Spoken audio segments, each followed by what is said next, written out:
Hello, boys and girls. Greg from the Scary Spirits podcast here to make you another cocktail. This week's cocktail is the Gaslight cocktail. And of course, it is the featured cocktail in today's episode. I'm going to start with our rocks glass with ice. To that, we're going to add a dash. I don't know how much a dash is. Orange curacao dash. I don't know. 1 ounce Scotch whiskey. I do not have any Scotch whiskey, so I'm using bourbon whiskey. 1 ounce whiskey. It's whiskey. It'll be fine. I promise. 1 ounce.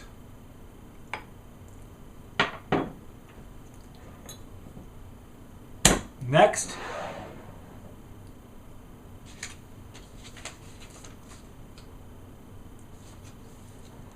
a third of an ounce sweet vermouth. Third of an ounce, boys and girls. That's about 3 teaspoons. There.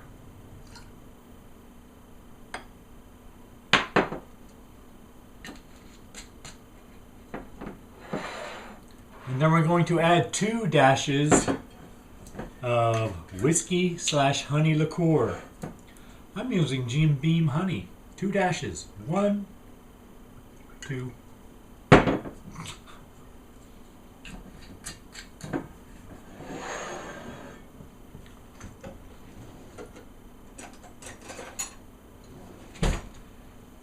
Then we're going to stir that a little bit.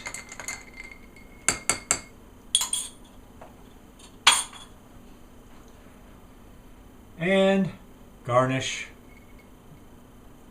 with an orange slice.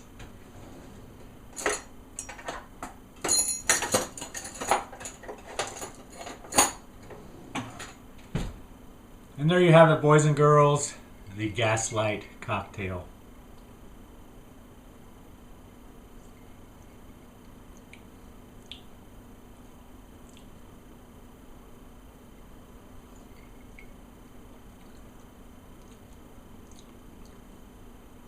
Not bad. Very whiskey forward. But as the ice melts, it'll mellow. Thanks for watching. See ya. Parenting isn't an easy job, no matter how you slice it. As a parent, we often wonder if we're making the right choices for our children.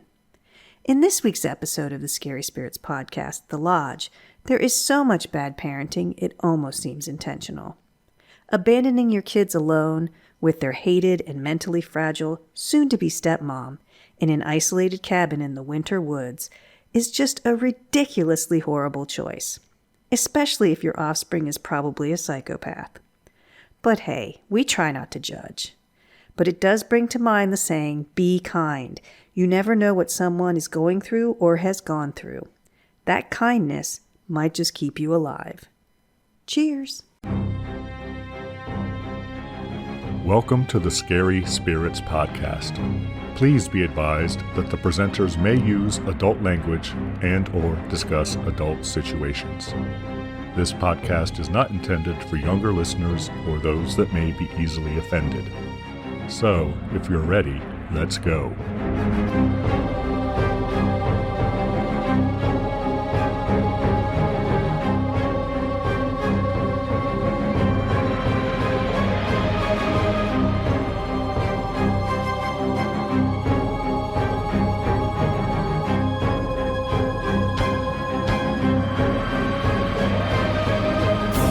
Happy holidays, everyone. I'm Greg. Hi, I'm Karen. And welcome to the Scary Spirits podcast. The podcast that combines the two very different but highly compatible worlds of scary films and alcoholic spirits. What could possibly go wrong? Indeed. How are you, Karen? Feeling the holiday spirit. It's coming. How are you, Greg? I'm good. I'm not ready, but whatever. I was going to ask you again. Have you got all your Christmas shopping done yet, Karen? Or holiday shopping or whatever you call it in your household? Almost. I'm always almost done. Okay. How about you? Same, Karen, almost. My son still hasn't told me what he wants, so he'll get what he gets. Sons can be like that. He'll take it and like it. You get what you get, but and you don't complain. Isn't I that what they say in will be the kindergarten? same because he asked me what I wanted. I'm like, I don't give a shit. So I'll take what I get and like it. So the way it works. Boys will be boys. Well, there you go. See, look at Greg, so full of the holiday cheer. Didn't I sound cheerful in the beginning when I wished everyone a happy holidays, Karen? Yeah, you did, but I'm starting to think that might be not real. I just do that for your benefit, Karen. You know that. Aw. Well, Greg, if you're not finished Christmas shopping, we do have something that might help you out. We do. What would that be, Karen? Time is ticking away, Karen. The day this episode goes live is December 13th. 12 days. Yeah, the 12. It's just in time to start the 12 days of Christmas. It is. Wow. I never realized that before, Karen. Took a lot of Christmas math to get there, but we did. We had a game night and we tested 3 different games and we put them on our website. Mostly horror themed. They are horror themed. Mostly. We did Salem 1692, Pick Your Poison, and Horrified. 3 great games, and you can listen to our reviews, and the links are on our website. If you want to throw us a penny, you can get them from Amazon that way. They are available in other stores, so knock yourself out if that's what you'd like to do. But you do you. If you want to give us a penny, you can hit the website and click the links and buy them right from Amazon, get them to your door in a couple of days, and you're done. Greg really wants Horrified, just in case anyone wants to purchase something for him this year. But only if he can be the creature. Because we're givers, we're just trying to help you out. So go check it out. Now we also have a blog post on our website of Karen and my own 5 stocking stuffers.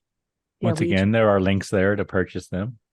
We have chosen a few things that we would love to find in our stockings on Christmas morning. Well, I already have all the things I chose because, Because you don't deny yourself. That's nice. Because they're things that I like, and I thought other people. But you would have been happy to podcast would to like get as well. them in your stocking if you hadn't had them. So I would be absolutely. But yeah, they're smaller things and ready to be plucked from Amazon and put under the tree. For the horror fan in your family. The one that's so hard to buy for. The one that sits in the other room. Or as a white elephant gift, right, Karen? It's true. If you have any of those parties coming up. Or Secret Santa. All right, Karen. This was film, I believe, was my choice. Was it not? It was. What film have you chosen for us, Greg? The film I have chosen is a Hammer film, Karen. Is this number 16? 15 or 16. I don't know. I don't remember what I said last time you asked me. This is called The Lodge. And it's a newer Hammer film, Karen, from 2019. I'd call that new for a Hammer film. It's very new. Unless you're listening to this in the year 2060. In space. Which I guess could be possible. Shit, I don't know. Yeah, I don't know. Would you like to know why I chose this film, Karen? I would. Well, apparently it takes place over the Christmas holidays, Karen. It does. I'm full of the spirit. Yes, the cheer. This is pretty much aligned with your Christmas cheer. Do you have a drink to go with it? I do, Karen. It's called the Gaslight cocktail. Appropriate. Why don't you tell her? I think it's appropriate. See what I did there? Yeah, you're clever. Would you like to know how to make it? Everyone is dying to know how to make it. So we're going to need ice cubes. Check.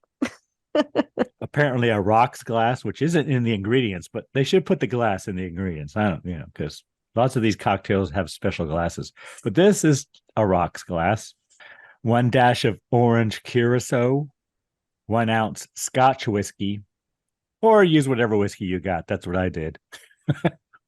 I did too. 1/3 ounce sweet vermouth, 2 dashes whiskey / honey liqueur. So a honey whiskey, honey liqueur, whatever. I use Jim Beam honey. I use Jack Daniels honey. And an orange. But it just says an orange. I know. Garnish. I know. Whatever. I sliced my orange. I was going to say, you throw your orange in there. I didn't. But yes, a slice of orange. Mine. So we're going to fill a rocks glass with ice cubes, add all the ingredients, and garnish with an orange. I like simple instructions, Karen. And then you enjoy. It's very whiskey forward. Yes. Yes. I definitely get the orange and the honey too. Yeah, the orange is a nice touch. The smell of it is nice. True. I think. We'll get there. Okay. Should we give our friends and listeners time to make their own Gaslight cocktail? Of course. Hold on.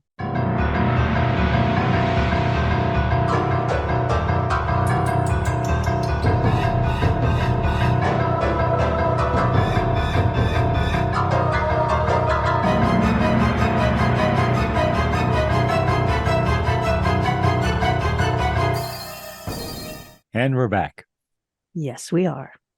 All right, Karen, might you have a brief synopsis for us? I do. Go on. Tell us all the story. It's story time, boys and girls, with Karen. It's a special holiday story. Go on. Quite the buildup. During a family retreat to a remote winter cabin over the holidays, the father is forced to abruptly depart for work, leaving his 2 children in the care of his new girlfriend, Grace. Isolated and alone, a blizzard traps them inside the lodge as terrifying events summon specters from Grace's dark past. Thank you, Karen, for that brief and mostly accurate synopsis. We are a match. All right, Karen, anything you really enjoyed or pleasantly surprised by in this Hammer film from 2019? You know, to be honest with you, I can't tell if I liked this movie or not. It's interesting, isn't it? Let's start here. Would you call it horror? There are some horror aspects to it. But it's more a thriller. Psychological thriller. But some horrific things happen and some people are horrible and horrific. Yeah. The people who are in it are experiencing a horror film. I don't know if the people watching it do you know what I mean? Like watching it's more of a thriller, but the people in the movie are definitely in a horror movie. And when we say thriller, it's not like thriller. No, it's very dark. Dark and psychological. Yes. And I made a note, Karen. I'm just going to say right now, love the psychological stuff. That's what I wrote down as I was watching it. There were parts I really liked and parts I didn't like. As we say sometimes, it's a very slow burn. I think the acting was really good. That's why I think it was a roller coaster, because the acting was very good. The story is interesting. The cast is small, which I always say I like. There is I don't think. Oh, is there? You think there is sequel potential? I was about to say. We didn't see the end, so we don't know. That's true. So there is not to ruin potential. It for anyone. It's tense. The whole time is very tense, and you don't really know what's going on. You don't know who the bad guy is and who's, it's just there's a lot of energy expended in it to watch it. If you're watching closely, you could casually watch and say nothing happens, but a lot happens, I think. Anything else? Not that I can think of. What did you really like about it? Well, I like all this. I like the psychological shit. It's very it's kind artsy. It's artsy. It is. It's kind of very similar artsy. to The Witch in a way. I mean, it's kind of a slowish. There's no jump scares, not that shit, right? Well, there's a couple, I think. I guess, yeah. There are definitely horrific elements. There's stuff you will be angry about, I'm sure, if you watch it. Things that happen that you may not like. I think it's one of those movies that the more I think about it, the more I'm going to like it. Right. Like the longer I process it and think about the details, which it's one of those movies when you walk out and you turn to your significant other or whoever you went to the movie with and said, I have questions. And I bet watching it a second time, you would pick up on more, especially once you know the ending. Of course, I kind of knew because I picked it, so I kind of like read about it beforehand, and so I kind of knew what was going on the whole time. But still, it was edgy because I was even looking for things, but there wasn't a lot. It's well shot. It's got good cinematography. Yeah, that's true. That's what I mean by artsy. There were a lot of holds on certain things. I don't know how to describe it, but it's shot very well. You're right. Very atmospheric. You totally get the whole claustrophobic, I'll say, kind of thing. The setting, it's beautiful shot too. I mean, scenery's beautiful. The sets are beautiful. It's a Hammer film, Karen. Yep. We don't have our lavish, Costumes. costumes. They're just what you would wear in 2019, but still, there's the whole dollhouse thing is very interesting. Yeah, the connection there, I didn't quite get it. I know it's connected. There's a dollhouse in the house that they left, and that they keep showing the dollhouse, and I know there's connection, but I didn't quite put it together. That's what I have questions about, Karen. Which is kind of one of the things I didn't like. If we want to move that way, I know I was supposed to get that, and I didn't get it. I kept looking and trying to figure out what the connection was, but I didn't really put that together. No, I think we're supposed to, actually.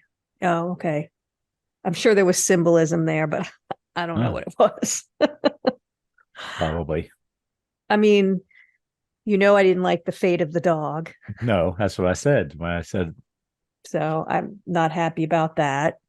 There are some logistical things like having no heat for, I don't know, what seemed like a couple days, and they seemed perfectly I don't think it fine. was a couple days. It was just, wasn't it? It might have been a day and a half or something like that. But well, I don't know. And it's hard to tell. So that's what I couldn't tell, and I kept thinking it would be freezing in there.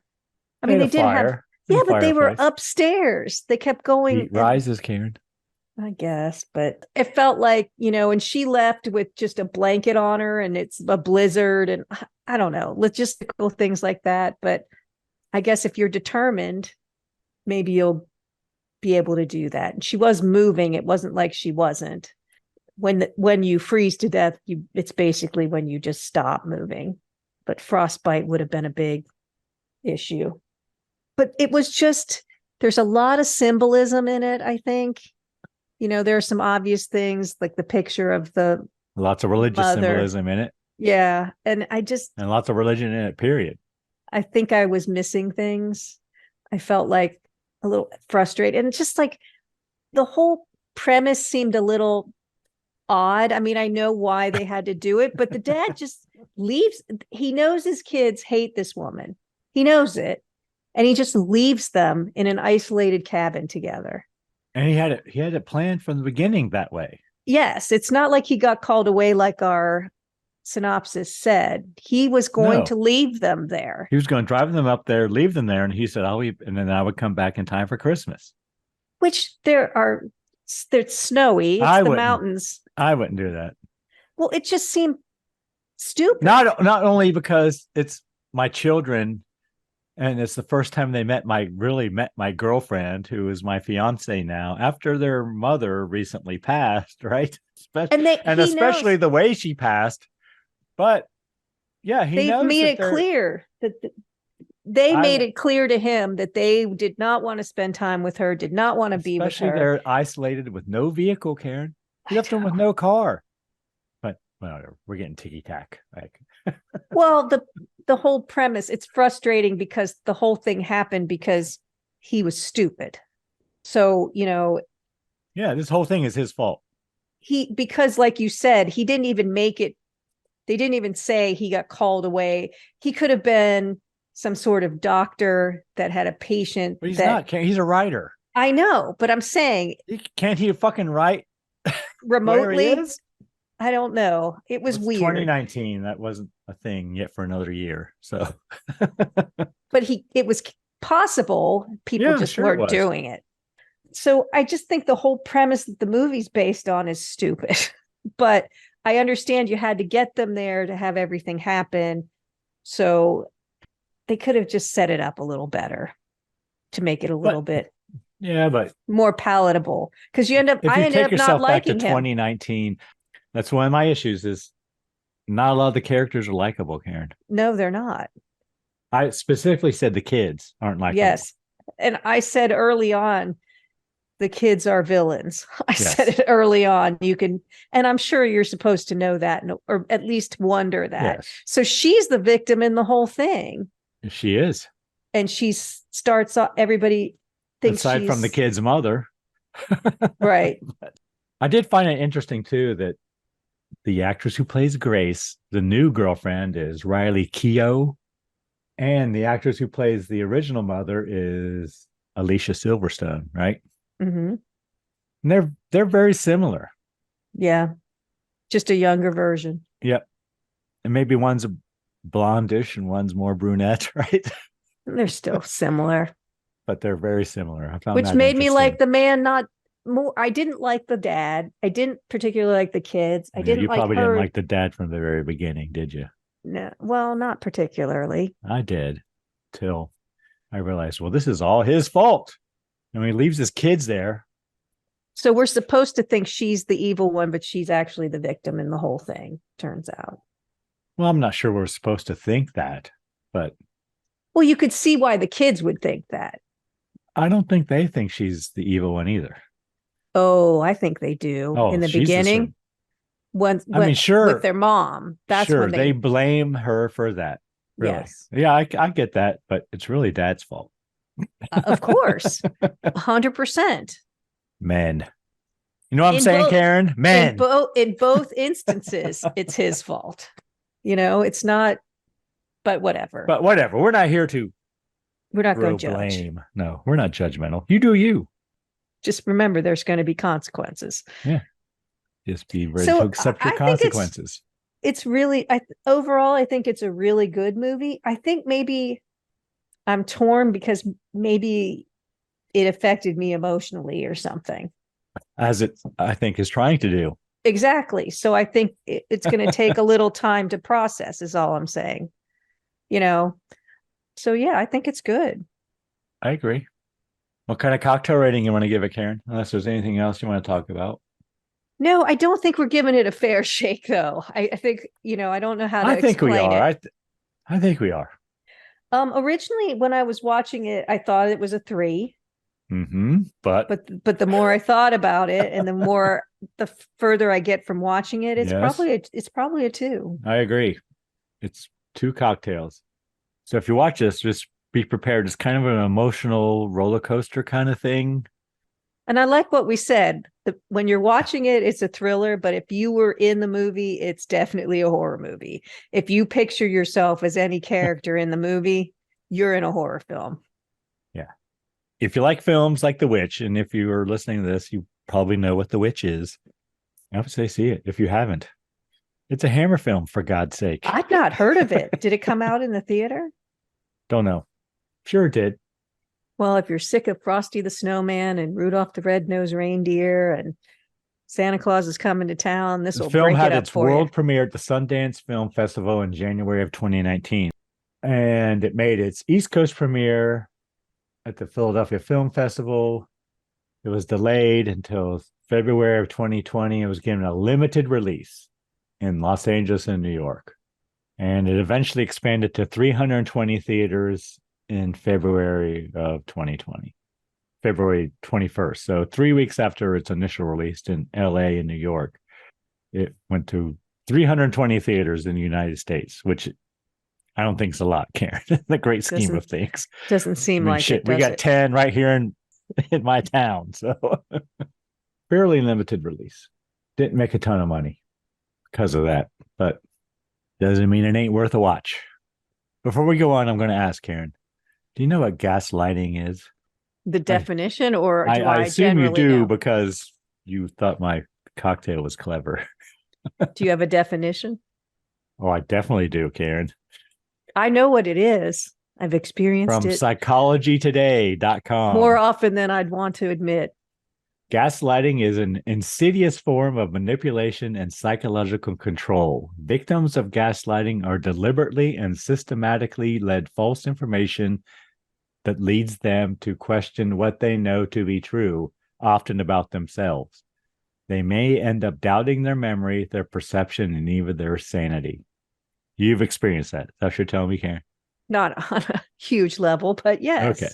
Most women have experienced that. That's funny you say that, Karen, because I didn't know what this was until my wife took me to see the 1944 film Gaslight at the Esquire, Karen. You know the Esquire Theater I do. in Clifton, Cincinnati. Mhm. They were showing it one night, and my wife says, I want to go see this because apparently she felt like she had experienced this as well, probably in her business world. I never did it to her. Of course not. No, but it's a 1944. It's called Gaslight, and we went and saw it, and it's a pretty good film. I've seen it, yeah. Ingrid Bergman, Angela Lansbury in her film debut, Karen. I don't remember it all, but I do remember watching it. We went on a kick where we rented old movies from the library for a while, just the ones that we thought we should see. So hence my Gaslight cocktail. And listeners, you can assume that there is gaslighting in this film if we haven't made it clear yet. On the more intense range, end of the spectrum. Yeah, but it's by kids. How do those kids know about this? Or do you think they're just devious. being assholes and it falls under gaslighting? Maybe. Probably. Would you like to hear a review of the time, Karen?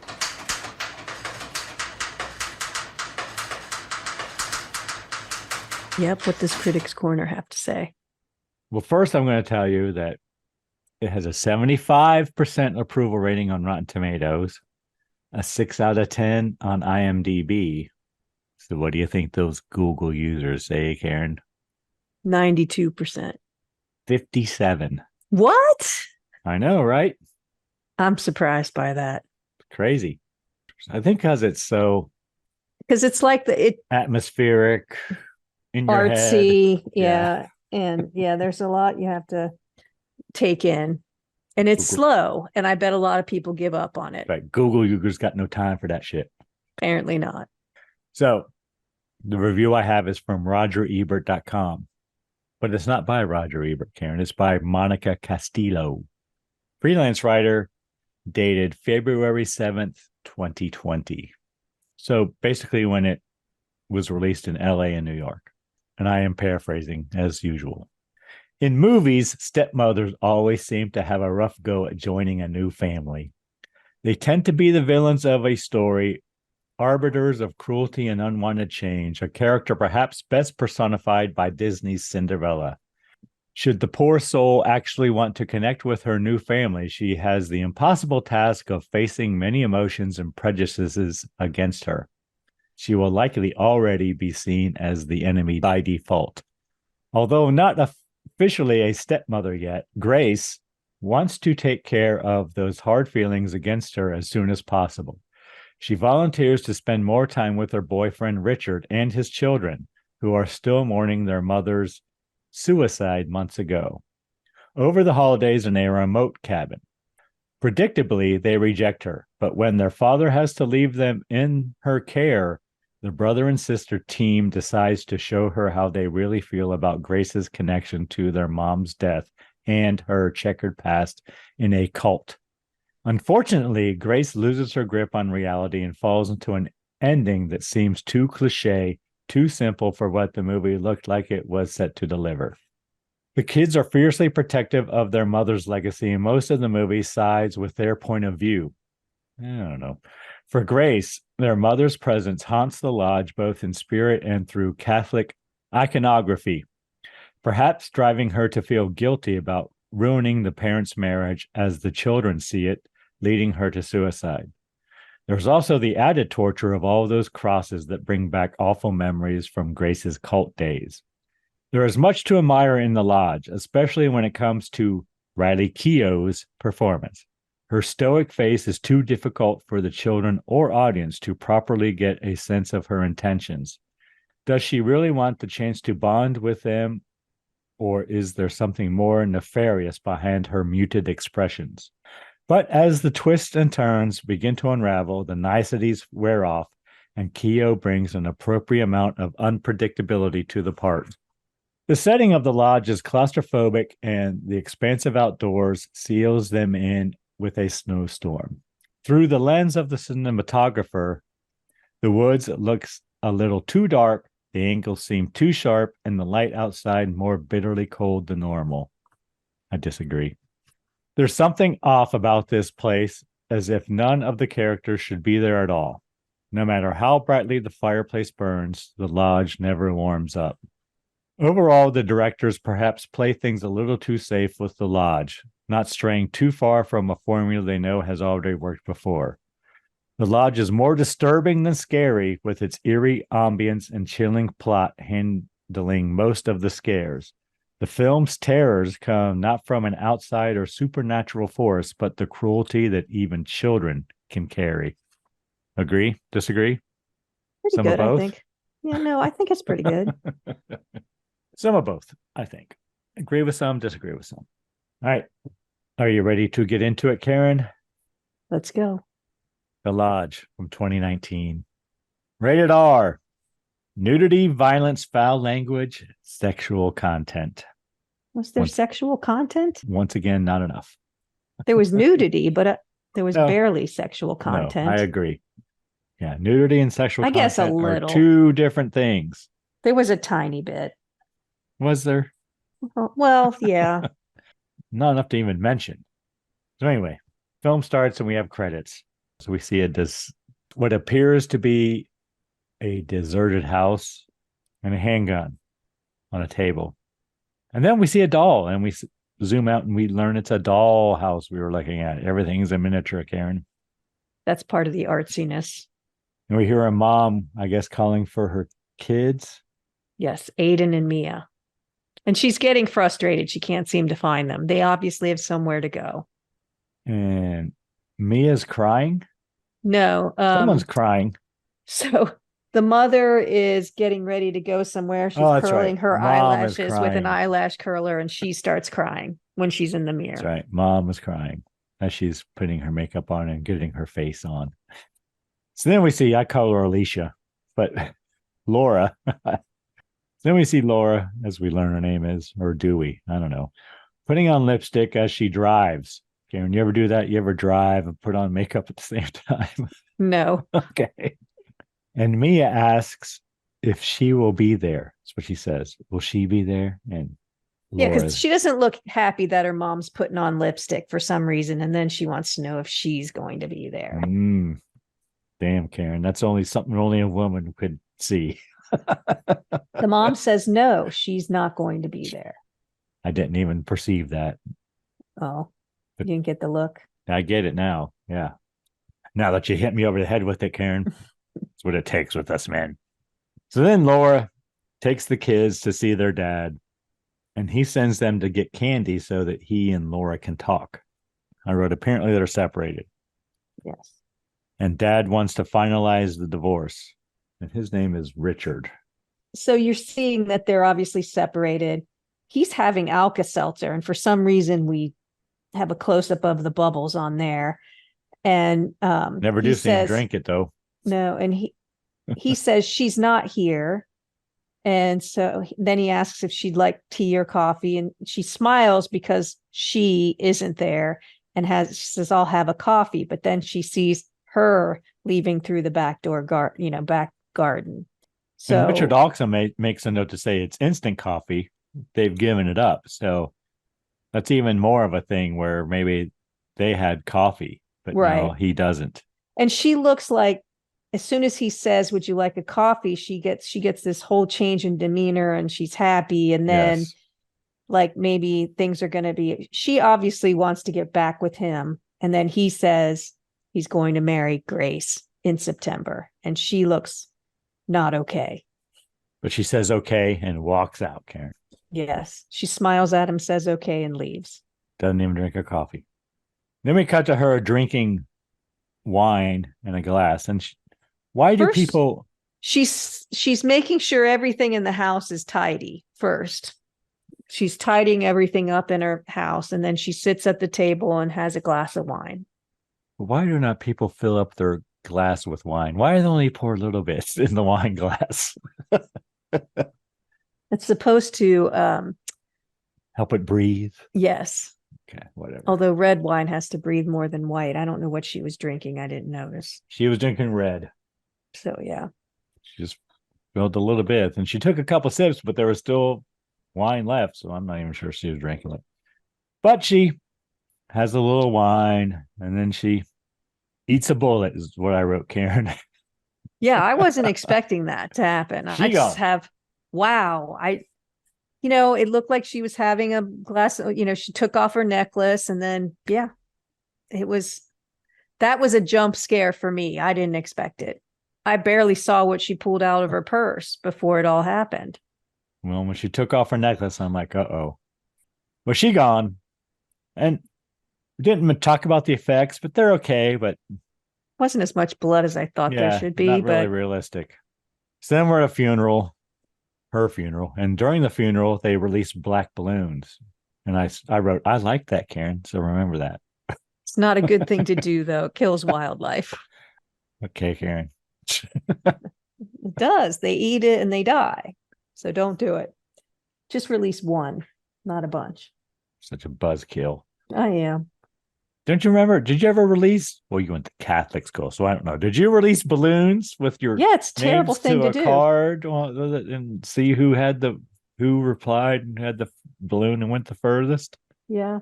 It's not terrible, Karen.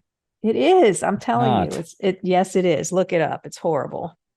Bad thing to do. It's worse if you throw away your 6-pack plastic thing. All right, moving on. It's terrible.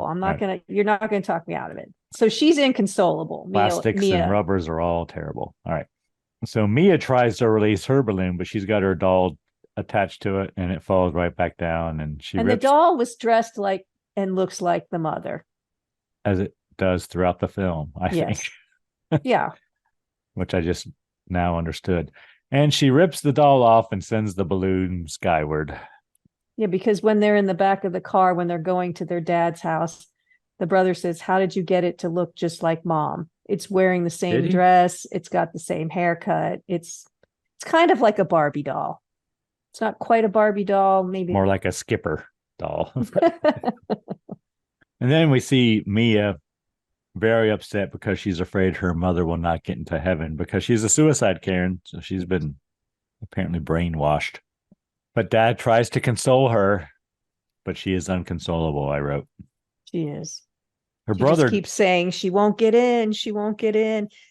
And that's part of the symbolism, I think, of the balloon with the doll won't go up. But the doll is obviously too heavy for the balloon, but I think that's the point of it. Oh, yeah. Once again, Karen, I didn't get that until just now that you mentioned it. I knew it was important because I made a note of it. But then her brother leaves and comes into her room and sleeps on the floor beside her. And holds her hand, which he did in the church. He held her hand to console her, and here he holds her hand. So obviously they're close. Yes. And I'd say he's a good brother, big brother. Yeah. At this point. Protecting her. You're right. But not so much later. He has some bad ideas because I think this is all his idea. But anyway, so we're back inside the old doll house again, and we see a happy family of dolls. I wrote 6 months later, Karen. Words on the screen. Wrote it must be Thanksgiving. Lots of turkeys. Yeah, and they're eating outside, and they have blankets wrapped around them. I don't get what that is. It was weird. Don't know. But Dad asks the kids if they want to go to the cottage or lodge, I guess, for Christmas. Apparently they go there. Yeah, again. So obviously it's where they've been with their mother. The kids do not want to go, and they blame Grace for Mom's death. Aiden, the boy, says that she's a psychopath. And apparently she is in Richard's books, Dad's books, and Aiden has read them. So that's how he knows. Well, first the dad's like, who told you that? Who said that about her? Thinking it was his mom, maybe, or, his former wife, Richard's former wife, the mom.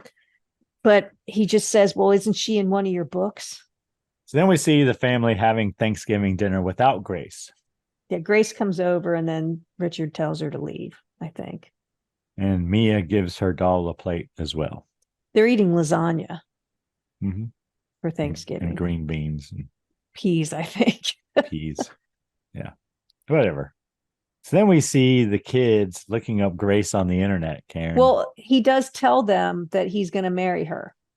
And the son really doesn't like that. And then they get in that argument. Like you said, he just tells them they were going to tell him together, but since the kids were kind of dicks about it. So, Grace just leaves. And that's when I said they're eating outside in the cold. I don't know why. And then you're right. They go into the dad's office and they're looking up dad's books on cults. So just briefly, did you know there are 3 types of cults?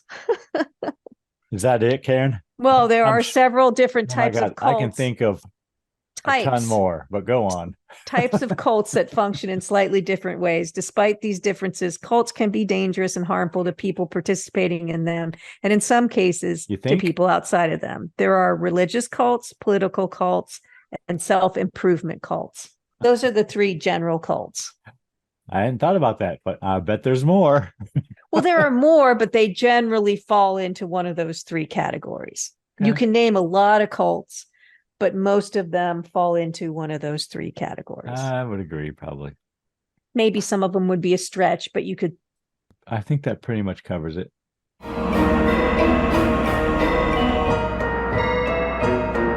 Hey, you're already halfway through the podcast. What do you think? If you like what you hear, can you take a minute and follow us on social media? At Scary Spirits Podcast. We're on Instagram, Facebook, YouTube, and Twitter.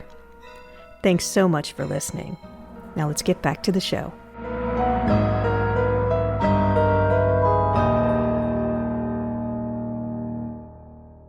So the kids on Dad's computer, we learn that she is the sole survivor, Grace is, of a mass cult suicide. And we see Grace's father preaching to a bunch of kids. They're all kids, Karen. You notice that when he's preaching? Oh, I didn't. They're all children in his congregation there on the video. But when they show the dead people, their shoes are adult shoes. Yeah. And I wrote there's amateur video of the bodies after the mass suicide. They all put their shoes at the foot of their bed and they're all covered in purple satin and they all have duct tape over their mouths. Whatever. With sin written on it. And then we see at the very end, we see Grace holding a camera. So she's the one filming this. Yeah, she's apparently the sole survivor of a 39-member suicide. She was supposed 39? That's what I thought. Well, that's what I have here. All right. She was supposed to bring the teaching back to the public. So she was supposed to carry on. So then Dad comes in the room, interrupts them. I wrote, apparently they're on his computer, which I didn't know until now. He tells them that Grace really wants to get to know them. And he asks them to think about it. Before that, you're a father. You go into your office and your son is in there looking at your computer and he awkwardly tells you that he was using the computer for his sister's like it was like so bad. You would have said, well, what's your sister's project? What are you doing? No. I wouldn't even gotten that far, Karen. And immediately you would have looked at the history of what they were looking up, right? Probably. I wouldn't have immediately gone there, but first thing I said was, what the fuck are you doing? You knew fuck out. They did it. They played it well as kids because they looked like they were busted. But he says he had Windows updates on his computer or whatever. Yeah, he said the kid said his was updating and the dad just goes, okay, and goes immediately to Grace. And I was like, that's not how that would have played out. But okay. Not with me, Karen. Not with anybody. Anybody who catches their kid doing something on their computer, which granted, maybe you knew immediately something was wrong. But okay, go ahead. Then he says, it would mean so much to me if you would do this with Grace.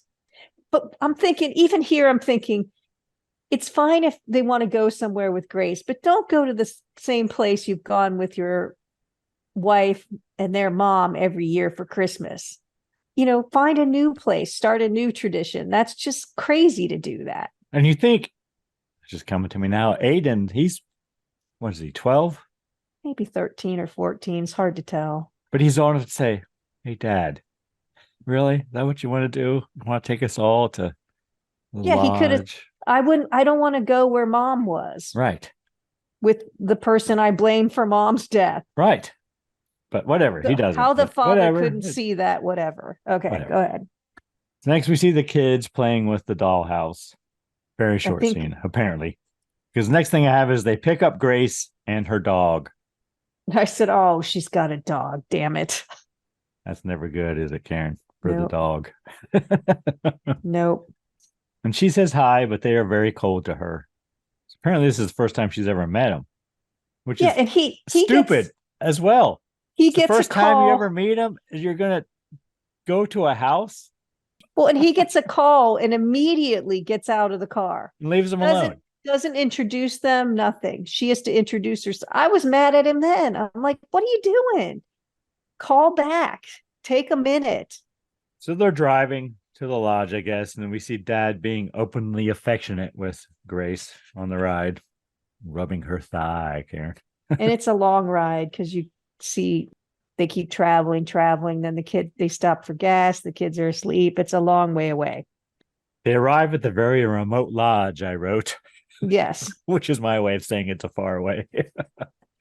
Aiden, Mia, and Richard go into the lodge, leaving Grace outside with the dog. Yeah, they basically all ignore her. Then we see Grace unpacking her things and hiding the kids' presents in the drawers. And in her room, which I assume is the one she's sharing with Richard, there's a picture of Richard and Laura. Yeah, you'd think he would have gone and checked that out. It's fucking stupid. So she puts it in the nightstand. Dinner time, before dinner, and Mia does a sign of the cross and says a prayer. Yes, which Grace is triggered a bit by, but she holds it together. They eat in silence. I wrote, there's lots of religious items. So there's a painting behind them, which we saw in the dollhouse too. It's a painting of Mary, who is the mother of Jesus. Is she? That's what I had to tell my children. It's obviously a reproduction of La Annunziata, Virgin Annunciate, by Italian Renaissance artist Antonello da Messina from the 1400s. La Annunziata, I think is what it is. It's a little creepy looking. It's one of those Richard, I guess, where the eyes follow you wherever you go. I guess in the room now, and Richard offers to take the cross or religious artifacts down in the bedroom, and then the kissy face. And apparently she can't control her laughter, and the kids hear her laughing. Yeah, that's the only sexual content. That's it, but there's nothing. No, but the kids know what they're doing. They can hear them. So I don't know why they had to do that. They could have controlled themselves for that weekend. Next day, kids are out on the frozen lake skating. Dad is out there shoveling the ice. Grace is left in the lodge. And then she takes some skates and goes out and joins them. But I wrote, she's not as good at skating as they are, Karen. She's got 2 sticks. She's basically. But she's trying. She's game for it. She is. She's trying. Fucking kids. And Richard tells the kids to help her. And then apparently we learned that she's wearing her mother's hat. Their mother's hat. Mia makes a big fucking deal of it. But she didn't know. No, it was just on the coat rack. And again, Richard's oblivious. Like, don't send the kids to go help her when they don't like her. You go help her. It's your job to make them like your new girlfriend. He's not doing anything. Then we see Mia playing with the doll in the snow. Like it's snowboarding, like it's an action figure. She's got a little ramp for it. She gets close to a fishing hole and Grace tries to stop her. She's yelling, "No, there's a fishing hole." But the doll falls into the fishing hole and Grace goes to get it and falls into the water. The ice cracks underneath her. And Richard pulls her up. Aiden helps. So they just kind of saved her life. All of them. But whatever. And then we have another shot of the dollhouse. One of my questions is, Karen, things keep changing inside the dollhouse, back at the house, wherever they freaking live. So how's I couldn't tell if they stuff were moving changing? around or if it was just we were seeing different rooms. No, they're just changing. Unless this was all premeditated by the kids. They had it all planned out and had it all planned out in the dollhouse. I Maybe think that's what they were maybe, fucking doing. yeah, that's These what they were fucking whispering kids. about before they And then left. I'll They go were up here mapping and do out. Yeah. this, and I'll do here, and you do this. I think that's what it is. I think It's so. all coming to me now, Karen. Thank you for. I just need to talk it out. Then we see Grace sitting by the fire because she's fell into the water. She's all fucking wet And cold. and cold. And Richard The whole goes out. movie's cold. Like you It feel is. cold the whole time. True, it is. Richard makes a call and tells whoever he is talking to that he can't come back that night. They wanted to come back that night, Karen. He was already planning on coming back to town, but is he really that fucking important? I don't know. I'm sorry. So then we see Grace taking medication in the bedroom. What do you think it is? Anti-anxiety Yes. or because she's hiding it from him. Is she? She hides it. She I puts don't it think down she her does. pants. Yeah. Oh, does she? Yeah. All right. Didn't notice.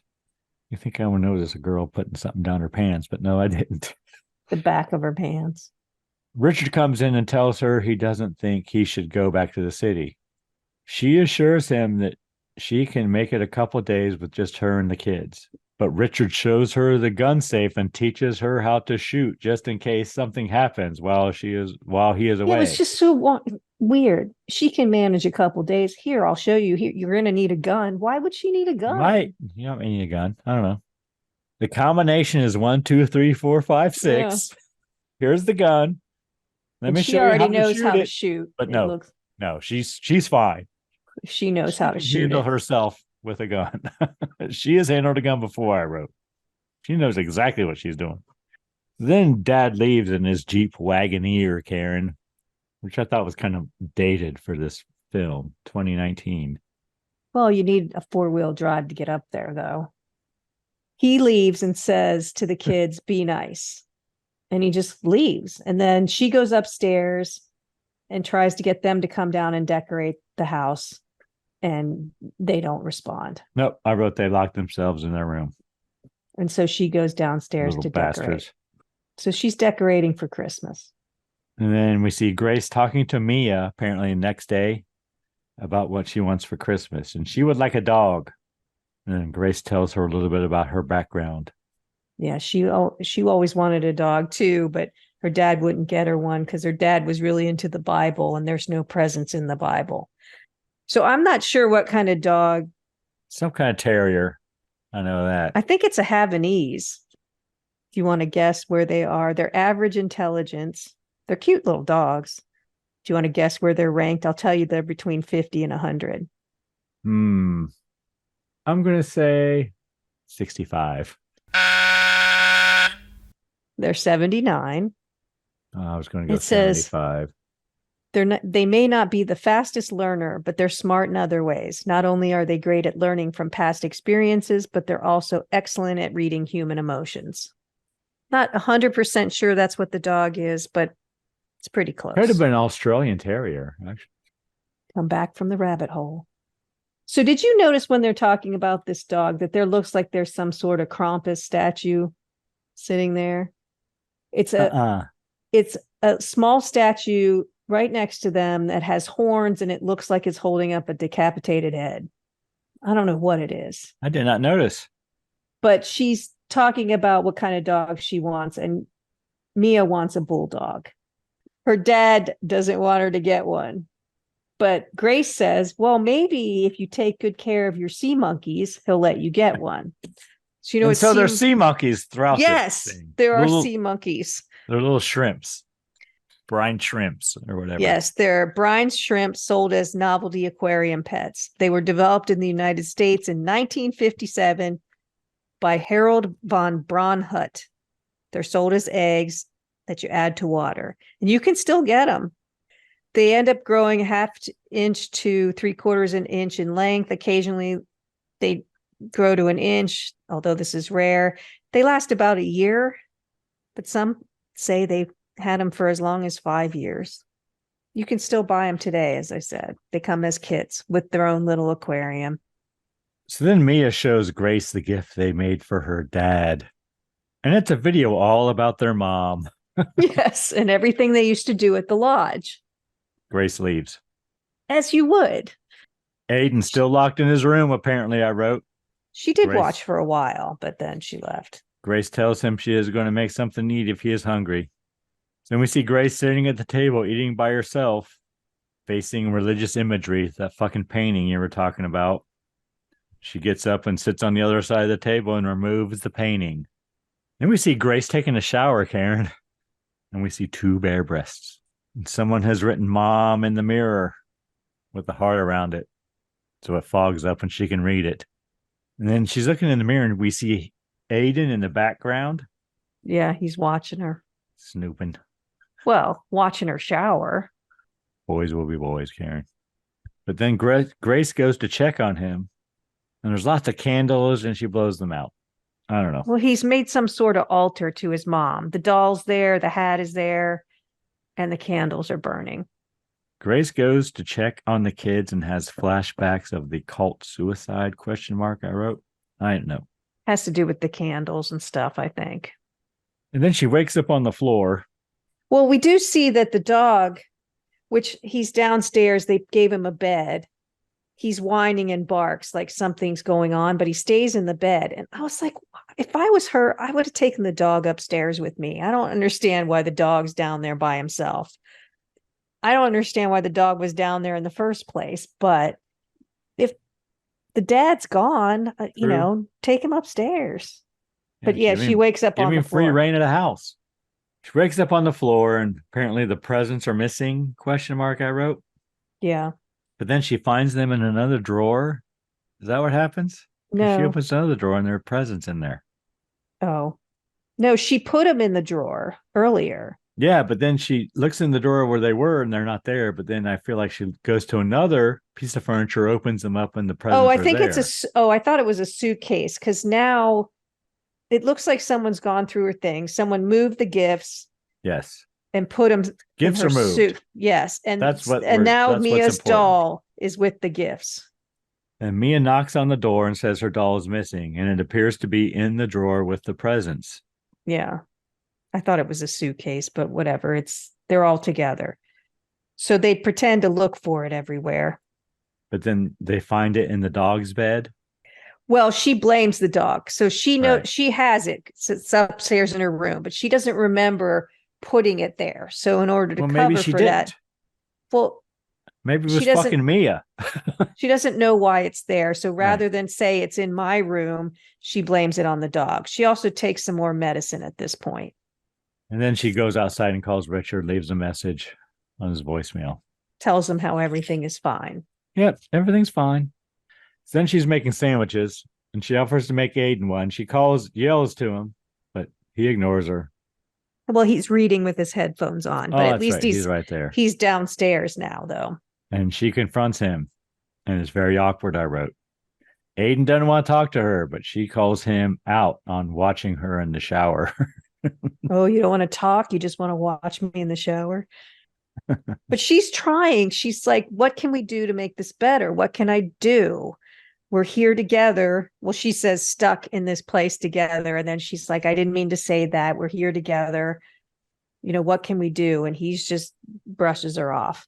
They are stuck. They got no car. They can't go anywhere. They're stuck. But then I wrote, they watch The Thing, Karen. John Carpenter's The Thing. Another film about isolation, I wrote. And paranoia. Aiden offers Grace some hot chocolate. Now, she seems pleased. Would you drink that? Probably would. I was trying to figure out if I would or I probably would, to show him that I was excited that he had made this small gesture. But when you think about it, I'd probably drink it while looking you right in the eyes. Yeah, but. And then Mia coughs rather deliberately, I thought. And she says it's cold. And then Aiden goes to get the gas heater for her, Karen. We used to have one of those. We did too. Kerosene. Mm-hmm. Does So stink when you start it up. they do fire up the heater, and Grace covers her nose and asks if it is safe to have in the house. Grace begins getting freaked out by The Thing. I wrote, I assume I meant the movie The Thing. And they begin watching Jack Frost, Karen, Yep. the Michael Keaton version.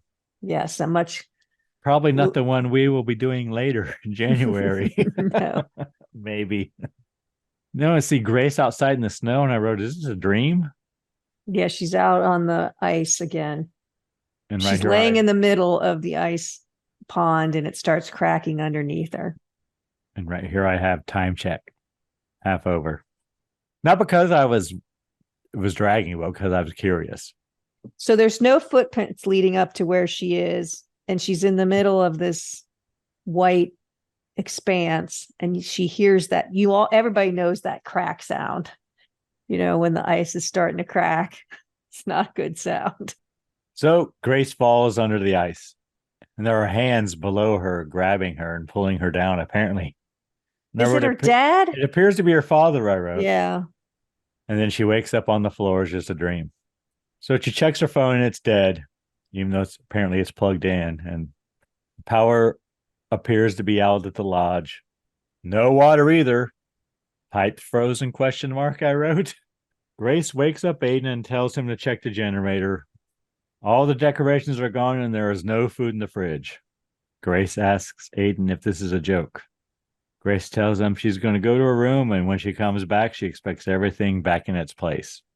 She looks for her pills. Everything's gone from her room too. Everything's, and she looks for her pills. But I was going to say she's not quite forceful enough in that scene right there. I don't think. But yeah, she goes up and checks her drawers for her pills. They're all gone. All of her stuff's gone. She comes down, questions the kids. They tell her that she walks around the house all night for long periods. Maybe she did it. Maybe you did it. And their stuff is gone too.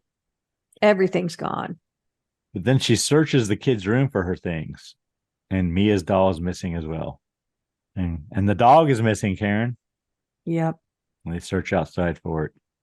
Aiden tells them the generator isn't working. They are stuck there in the cold with no food. See him eating beans for dinner. Cold beans. Mia says she's had enough and she leaves. Aiden tells Grace that he had a dream that they all suffocated and died. From the heater. From the space heater, yeah. Carbon monoxide poisoning, I guess, is what he's going for. See Grace making more beans and crackers. And all the clocks have been set to January 9th, Karen. Yeah. Was it at 8:12 or 9:12? I don't know. I think it. But what's that date? Do you know what that date is? Is he just pretending that it's about 2 weeks after what it's supposed to be? Okay. Well, I didn't know if that was when they like the cult all committed suicide on that day, idea. Or I didn't get the significance of it. But she changes it back, and she puts some food out for the dog. She does. Of course, we know the dog's gone now. So freeze solid in the matter of minutes out there. So we see Grace asking Aiden if he messed with the clocks. He denies it. And then Grace hears Mia talking, and she bursts into her room and sees Mia talking on the phone. She grabs the phone, but it is not working. Mia says she was just pretending to talk on it. Next, we see Grace taking a sponge bath, Karen. Which I don't know why that's necessary, but whatever. Because there's repent in the mirror. I know, but would you take a sponge bath if you had no heat in your house? It was just where'd she get the hot water? Probably by the fire. I guess. Kettle by the fire. We see her pouring it into a sink, and I know. I thought she was just making drinking water, but nope, it's to sponge bath. Then we cut to another shot of the dollhouse, where the sea monkeys in the dollhouse are dead. Yeah. And then the sea monkeys but we glossed over it. There is repent is in the mirror now where mom was before. Now it says repent. You said it, but I just wanted to make it clear before we jump to the sea monkeys. Yeah. And boys and girls, if you want to freak out your parents or roommates, you can just go write something on a mirror in the bathroom, and once it fogs up, people will be able to read it. So that's how that works. Repent. But the brine, The sea monkeys are dead in the house too because it's too cold. They had them on the windowsill, so they're not going to make it. So then Grace begins hearing voices outside her room saying, "Repent your sins." And I think it's her father, it right? is. And then Mia comes in and says she heard a voice. And then I have Grace having flashbacks, question mark. And we have Grace walking through the lodge with a flashlight. She sees and hears her father. And I wrote, at least she has a gun. She does have She a gun. did. She does have a She, gun in her hand. she got the gun. Then I wrote, she hallucinates. And she sees Aiden under the purple covers with duct tape over his mouth. The kids try to snap her out of it, but she pushes Mia aside and cuts her face. She could have shot them right then. If he sat up or moved, she might have killed them right then. Then we see Grace packing things. She wants to leave and go to the next town and call Richard. Aiden refuses. She says she will go alone. Kids tell her not to go. They don't even have their jackets, he says. She wants her pills and she wants to get a hold of Richard. She just leaves with a blanket wrapped around her and she's walking across the tundra, is what I wrote. Yeah, and she walks through the snow. And she arrives at a cabin kind of shaped like a cross, very much like a cross. And she sees her, well, I saw her father through the window. I'm not sure she did. And she bangs on the door. Does not open, and she pulls out her water bottle and it's frozen. Yeah, I thought she would break a window or something and try to get in. Or just fucking break the door down, but whatever. And she continues walking through the snow, and then she sees footprints and begins following them, only to find that she arrives back at the lodge, realizing she has walked in a big circle. There is kind of a whiteout. Like it's snowing pretty hard. And when she arrives, she sees some artificial flowers sticking out of the snow. She wipes away the snow and finds a picture of Aiden and Mia. Back at the lodge, Aiden confronts Grace with the picture of he and Mia, and it says "in loving memory" on it. He wants to know, what's this mean? Aiden begins to wonder if they are dead, and he tries to convince Grace that they are in purgatory, Karen. Yep. Grace hears the words of her father talking about repenting their sins. Then Grace finds the kids praying over their obituaries. Asking for forgiveness. Aiden tells Grace they must repent for their sins over and over again. Grace tells them to stop, and they fight. Yeah, she freaks out. Grace burns the obituary. So somehow they have an obituary that has Grace, Aiden, and Mia all on it. Yep. A printout. It's a computer printout. It is. So Grace burns the obituary, and then Mia yells to her from upstairs.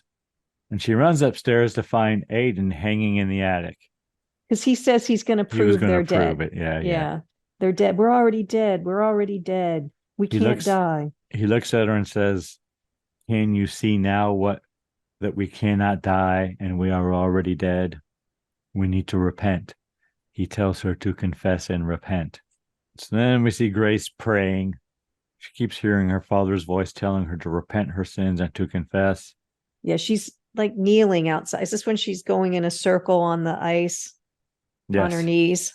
Yeah, asking for forgiveness. And then we see a shot of is it a Bluetooth speaker in the house, though? Yeah, that's where the voice is coming from. All right. So the kids watch from inside as Grace walks towards the lodge with her frozen dog. He gone. Yeah. Mia is legitimately upset, I would say. Yes. Mia tells Grace it was her fault. She left the door open, and she seems very sorry. And I wrote the sea monkeys are dying as well. So then we see Aiden and Mia talking, and Mia is concerned that Grace will freeze to death. She won't come in. She's outside with the dog on the front steps. Yep. And Aiden says they have to stop it, whatever it is. Aiden and Mia looking for Grace's pills along with all her stuff, Karen. They have all of her shit. All theirs too, because everything was gone from their room and everything from the refrigerator. It's in like a crawl space in the basement, it looks like.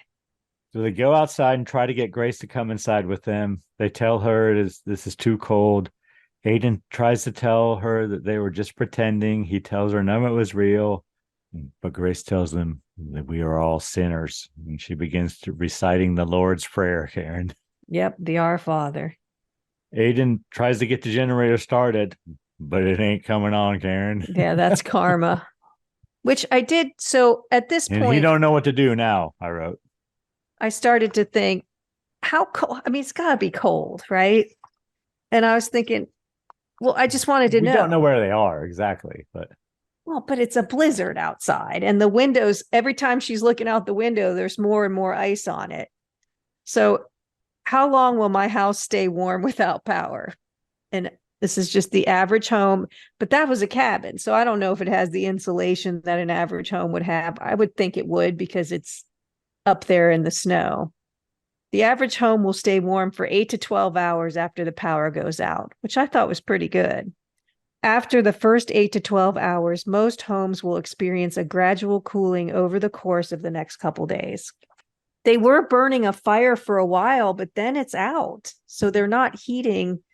And if they don't close the flue, all that air is coming straight down into the house. The whole time I'm watching this movie, I was cold. then we cut back to Grace sitting outside with the dog again. And then the kids come down and find Grace burning herself at the fire. At first, I said, please tell me the dog's not in the fire, like a funeral pyre, but it wasn't. So she's got basically logs taken out of the fire and she's kneeling on them, asking for forgiveness. Then we see another shot of the dollhouse with a hanged doll hanging in it. And we see Richard, and he's there looking at it. And he tries calling, I don't know, someone, kids, Grace, whatever, and leaves a voicemail for one of them. He jumps in his Jeep Wagoneer and leaves.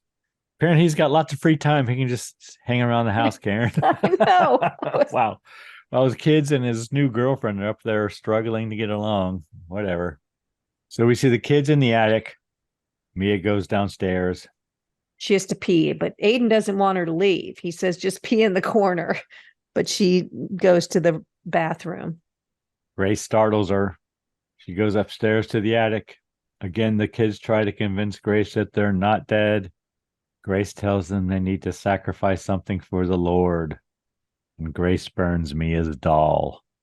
And we do see Dad's he follows a snowplow. So he is getting there. Grace pulls the gun and tells them to trust her. Which never trust anyone who says, trust me. The kids try to convince her to stop. Richard arrives in his Jeep Wagoneer. He finds the dead dog in its dog bed. Goes upstairs and Grace tells Richard that God is punishing them for what they did. She puts the gun to her head and cocks it. She says she is in purgatory. Richard tries to convince her that she isn't, but she says, I'll show you. And she pulls the trigger and it clicks. She believes that proves they are in purgatory. She cocks the gun again and points it at Richard, pulls the trigger and shoots Richard. He gone. Yep. Kids run down and cry over their father. Aiden pulls Mia away and they flee. And then we hear the car start, and I wrote, the kids are leaving in the Jeep Wagoneer. Trying to. Well, that she's going to shoot them if they don't. Well, Grace walks very slowly out into the snow, following the kids. Apparently, the kids are stuck in the Jeep Wagoneer in the snow. And I wrote, not a good advertisement for Jeep. Well, unless there's ice underneath, then there's nothing you can do. Or they didn't lock the front hubs, but Dad should have done that already. But whatever. And then we see Grace at the table with the kids and Richard. Well, we saw a blood trail. Someone dragged him away from the landing where he was dead. Praying. They're all praying at the table, or she's praying at the table, Karen. Eventually, they all begin singing over their dinner. She starts to sing. So, yeah, dead Richard is sitting there, the two kids, and Grace. Grace sings for a while. It's like the psychotic break is in full swing at this point. She's singing, singing, singing. Mia finally starts to sing, and so does Aiden. And then Grace gets up and puts a piece of duct tape over each of their mouths that have the word sin written on it. Including her own. She had one too. Then we have a close-up of the revolver on the table, which is kind of where the film started. Yes. Credits. The end, Karen. It goes to black. Fade to black. It's a long fade to black. Yeah, because I thought it went to black one other time and came back, but this one was longer before the credits started. That was a long fade to black. A dramatic pause, I would call it. All right, Karen, what'd you think of the drink? It's not my thing. Really? Too whiskey. There's You're a no whiskey girl. how many times I swear to God I'm gonna put this on a bingo card. I don't like it if it's not mixed with something. I cannot drink it straight. I don't like it straight. So I'm not going to like a drink like this. Got orange Vermouth is not and sweet that's vermouth not, and it's orange still slice. all alcohol. If it was maybe with orange juice, I don't know. It got better as the ice melted. That's all I'll say. I mean, it's okay. If you like that kind of thing, I'm sure you'll like it. I like the orange. I think it's much better with the orange in it. I like the smell because that makes a difference when you're drinking it. But I need much more of a mixer than that for me to really. Yeah, I put my orange slice in it. Yeah, I saw yours was floating. That's a good idea instead of just on the side. All right. Anything we learned today, Karen? We learned about the Havanese dog, whether it was in it or not. A little bit about cults, the painting, the reproduction of La Annunciata, what a sea monkeys are, how long your house will stay warm without heat. Yeah, sorry I didn't offer much this week, Karen. Talked a lot about a Jeep Wagoneer, but did not ask you what you knew it was worth. Good. Sorry for that, Karen. That's fine. I'll try to do better next week. Speaking of next week, Karen, I believe it would make it your choice. Is it? Is it not? It is. And what film have you chosen for us? I have chosen the cinematic achievement of Black Christmas from Black 2006. Christmas. I believe it has sorority girls in it. Oh, that's something. Any other reason you chose that besides sorority girls for me, Karen? Well, I'm assuming it's called Black Christmas. That is going to have a Christmas theme. Okay, so you're continuing with the Christmas theme. It is December. It is, and Black Christmas episode will come out December 20th, right before Christmas, boys and girls. You have a cocktail for us, Karen? I do. And what would that be? It's called the Silent Night Martini. And how would we make that? You're going to need Malibu rum, pineapple juice, blue curacao, and white creamed cacao. Sounds delicious. You rim your martini glass with sugar, add all the ingredients and ice in a shaker cup, give it a shake, and pour it into the glass. Awesome. It's an odd light blue color. I guess it's supposed to look like night. The only reason I chose the drink is I saw briefly that Silent Night was on the soundtrack. So I'm hoping. First song I ever learned to play on the piano, Karen, Silent Night. Aw, sure your mother was very proud. One of my mom's favorites, actually. Okay, I'll look forward to that, Karen. Malibu rum. Is that what you said? Yeah. Pineapple juice, blue pineapple curacao. Juice, Malibu rum, blue curacao. What did I say? Was it pineapple juice? I'm in. That's all I need. I mean, it's just like 100 other ones we've done, but it's a lanai drink. It sounds like it does sound like a lanai drink. Sounds like a lanai drink for Christmas in the lanai. Yeah, it's probably still warm at Christmas down in Florida, right? So yes, you could still have it on the lanai, depending on where you are. You can still have it out there. Speaking of which, boys and girls, be careful about wrapping your palm trees and lights. Might not give you the effect you want. Yep. Look it up online. All right. Anyone you need to thank this week, Karen? I'd like to thank our listener. There's a lot of podcasts out there. Thank you for spending time with us. What about you, Greg? Who do you need to thank? Karen, I need to thank Tim Lisowski and Bill Russell, not the Bill Russell, for subscribing to our YouTube channel. Nice. And of course, the band Verse 13 for providing all the music in the Scary Spirits podcast. The music definitely makes the podcast better. Anything else, Karen? Please drink responsibly.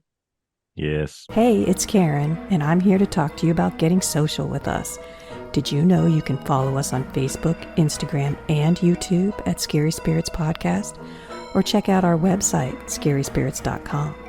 If you have something to say, email us at info@scaryspirits.com. And as always, thanks so much for listening. Please drink responsibly.